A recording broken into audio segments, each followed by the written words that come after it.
Election express, कहेंगे आप सुनेगी दुनिया। लोकतंत्र का महापर्व बिहार विधानसभा चुनाव से पहले इलेक्शन एक्सप्रेस, बिहार जागे देश आगे। ये है आपकी आवाज, आपकी उम्मीदों और मुद्दों का कारवां। आइए हमसे जुड़िए, कहिए अपने दिल की बात, क्या सोचते हैं आप। के सभी अतिथि और दर्शकों का अभिनंदन करते हैं और जनस्वराज से हमारा 2% को नौकरी मिलेगी, लेकिन नदी क्षेत्र में घूमने के दरमियान एक आदमी हमको कार्ड दिखाया।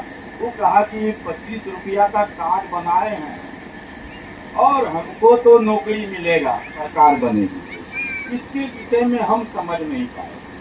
दूसरा सवाल है कि एक सरकार, अभी आपके द्वारा कहा गया कि ये सरकार बिहार राज्य गरीब है और गरीब रहते हुए अभी एक फॉर्म भरा जा रहा है गांव देहात में कि महिलाओं को 3000 रुपया पेंशन दिया जाएगा। ये बजट महिला, हमारे जानकारी के लिहाज से आधी आबादी हमारा लगभग 6 लाख केंद्र है। कम से कम 4.5 लाख तो हमारी महिला शिक्षित हैं और बालिग हैं, समृद्ध हैं। तो उसके लिए ये बजट गरीब राज्य में कहां से आएगा, ये हमें समझा दीजिए। 2 सवाल है। व्यक्तिगत भी लिख करके नाम दे सकते हैं, मैं उसको जांच कर लूंगा।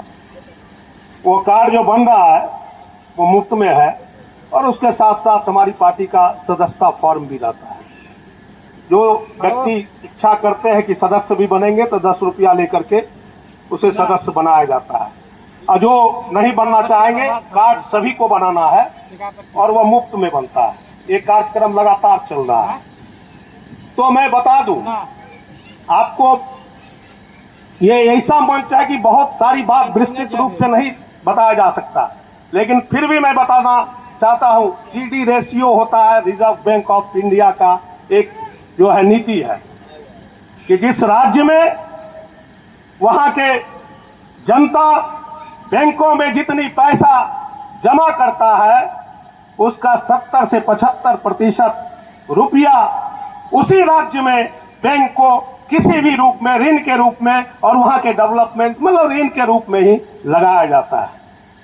हम अगर कहते हैं, हमने उस कार्ड में कहा है 10-15 हजार का रोजगार दे देंगे, कदापि नहीं कहा कि मैं रोज सरकारी नौकरी दे दूंगा।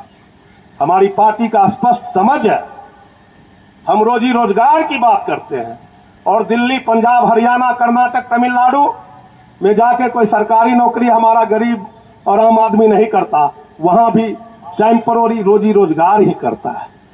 तो मैं बता दूं शॉर्ट में कि बिहार में मैक्सिमम 35 से 40% CD रेशियो लागू होता है, और जिसको आप गर्व से बहुत लोग बोलते हैं जो विकसित है, वहां 100, 105, 95, 90, गुजरात, तमिलनाडु, कर्नाटका, तेलंगाना, आंध्रा, यहां बैंक 105% तक आम जनता को ऋण में और सस्ते इंटरेस्ट के ऋण में देता है। मेरा कहना है, यहां रोजगार करना चाहता है, बैंक जाते हैं, सिस्टम, सरकार कुछ नहीं करती, चप्पल घिस जाता है, ऋण नहीं मिलता है, मिलता है तो पूरा भ्रष्टाचार होता है।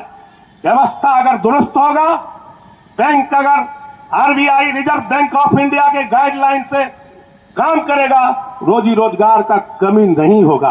प्रत्येक साल 2.5 लाख करोड़ रुपया बिहार का चला जाता है। तभी तो हम कहते हैं कि श्रम का पलायन होता है, पूंजी का पलायन होता है, बुद्धि का पलायन होता है। अब जब ये तीनों चीज का पलायन बिहार से होता है तो बिहार सबसे अंतिम पंक्ति में खड़ा रहेगा ही रहेगा ही रहेगा। बहुत बहुत धन्यवाद।